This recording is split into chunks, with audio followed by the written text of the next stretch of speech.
ભાવનગર જિલ્લાના માલણકા ગામની આ ઘટના ગામમાં ગયો છે અને મેં ફોન કર્યો તો નો ઉપાડ્યો તો એને ગોતવા નીકળ્યા. એ મિત્રને ફોન આવ્યો તો એ કીધું કે હું લેવા જાઉં છું. ત્યાં બેહોશ પડ્યો તો કાઢું શરીર પડી ગયું. જૂની બવાલ હતી, હવે એમાં સમાધાન પણ થઈ ગયું 5 વર્ષ પહેલા અને પાછું અત્યારે આ થયું. ભાવનગર જિલ્લાના માલણકા ગામે થયેલ હત્યા પ્રેમ પ્રકરણની અદાવતને લઈ કરાઈ હતી. યુવકની હત્યા કરનાર બીજું કોઈ નહીં પણ પરિવારે જ શંકા વ્યક્ત કરી. इमनी जो है टोटल उम्र जो है 21 वर्ष नी है, जो है इनके साथ मर्डर का जो है घटना 3 आरोपी ओळख में आवे छे. इसके भाई को फोन आया था, इसी के फोन से फोन आया था.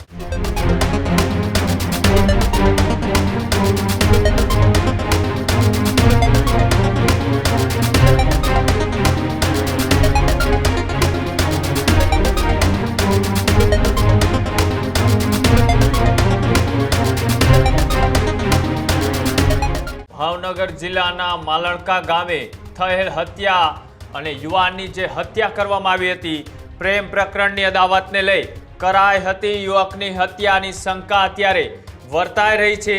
ત્યારે રાધેશ બારૈયા નામના યુવાનની હત્યા કરવામાં આવી.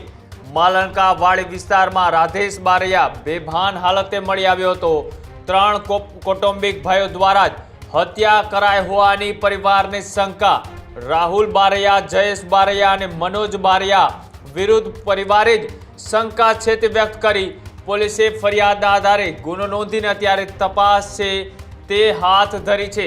જે રીતના એ જૂની અદાવત અથવા તો પ્રેમ પ્રકરણમાં એક આ વસ્તુને અંજામ આપવામાં આવ્યો હોય તેવી પરિવારે શંકા છે તે વ્યક્ત કરી. સાથે જ ભાવનગર જિલ્લાના માલણકા ગામની આ ઘટના કે જ્યાં યુવાનની હત્યા છે તે કરવામાં આવી હતી. હત્યા કરનાર બીજું કોઈ નહીં પણ પરિવારે જ શંકા વ્યક્ત કરી. પરિવારના જ કૌટુંબિક ભાઈઓ પર કે પ્રેમ પ્રકરણમાં જૂની અદાવત છે તે રાખી અને ક્યાંક ને ક્યાંક આ હત્યાની ઘટનાને અંજામ આપ્યો હોય અને જે પોલીસ દ્વારા અત્યારે તપાસ તાજવીજ હાથ ધરવામાં આવી છે તેમાં પરિવાર દ્વારા જ જે ફરિયાદ દાખલ કરવામાં આવી છે તે આધારે અત્યારે પોલીસ દ્વારા અલગ અલગ રીતના તપાસ અને પૂછપરછનો ધમધમાટ છે તે શરૂ કર્યો છે. જે આખી આ ઘટના બની છે તેને લઈને એએસપી ભાવનગર ગ્રામ્ય ઘનશ્યામ ગૌતમે શું કહ્યું આવો તે પણ જોઈએ. મારું નામ બારિયા મુકેશભાઈ મનસુખભાઈ છે અને હું માલણકામાં રહું છું. મુકેશભાઈ, શું ઘટના બની હતી? કોનું મોત થયું છે? કઈ રીતના આખો બનાવ છે? અમે 8:30 ઓફિસથી આવ્યા. ઓફિસથી આવીને જમવા બેસી ગયો. હું મારો ભાઈ કે હું ગામમાં જતો હું ગામમાં ગયો અને હું તો નાઇટ કરીને આવ્યો એટલે સુઈ ગયા હતા બધા. એટલે પછી એને મેં ફોન કર્યો તો નો ઉપાડ્યો. પછી મારા મમ્મી ઘડી હજી નથી આવ્યો એમ કીધું તો એને ગોતવા નીકળ્યા. પછી એનો મિત્ર લેવા જતો. એના મિત્રને ફોન આવ્યો કે આ જગ્યાએ છે તું એને લઈ જા. હું ગામમાં એને ગોતતો હતો પણ એ ન જડ્યો. એટલે એને મિત્રને ફોન આવ્યો તો એ કીધું કે હું લેવા જાઉં છું. એને વાવા હું ગયો. ત્યાં બેહોશ પડ્યો હતો. મને એ 3 વ્યક્તિ હતા. એ લોકો એમ કીધું કે આ બેભાનમાં છે અને હોસ્પિટલ લઈ જાઓ. એને ત્યાંથી બેસાડીને મેં ગામ લગન લાવ્યા. પછી ત્યાં 108 લાવ્યા. 108માં બેહારીને આવ્યા. કેવી હાલત કેવી હતી? બેહોશ હતો. પછી હોસ્પિટલ લાવ્યા પછી શું? હોસ્પિટલ ને એમ્બ્યુલન્સ વાળાએ કહી દીધું કે આ એક્સપાયર થઈ ગયેલું છે, કાઢું શરીર પડી ગયું. આગળ કોઈ એને શંકા તો ત્યાં ગામના 3 ઓળખે છે બધા. નામ લખાવ્યું છે એનું. શું નામ છે? જયેશ છે, રાહુલ છે અને મનોજ છે. શા કારણે હત્યા કરી એવું લાગે? જૂની બવાલ હતી, હવે એમાં સમાધાન પણ થઈ ગયું 5 વર્ષ પહેલા અને પાછું અત્યારે આ થયું. કોઈ પ્રેમ પ્રકરણ કારણભૂત હોય એવું લાગે છે? એ અદાવત હતી જૂની. હવે એ તો ખ્યાલ નથી ખાસ મને.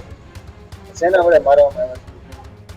એ વસ્તુ પણ જોઈ નથી મેં. શેના વડે મારા પર ધોકા ને પાઇપ પડે એવું મારેલું છે વાહન. પોલીસને ફરિયાદ કરી છે? પોલીસને ફરિયાદ કરી છે અને યોગ્ય કાર્યવાહી થાય એવી આશા છે પોલીસ. आज जो है शाम को हमको 6 बजे जो है सर्टी हॉस्पिटल से वर्दी लिखने में मिली थी, जिसमें हमें जानकारी हमने जो जुटाई उसमें मालूम पड़ा कि जो है एक राधेश भाई बारैया है, आमना गाम जो है मालणका गामना रहवासी है. इमनी जो है टोटल उम्र जो है 21 वर्ष नी है. और जो है हमको मालूम पड़ा कि जो है इनके साथ मर्डर का जो है घटना हुई है.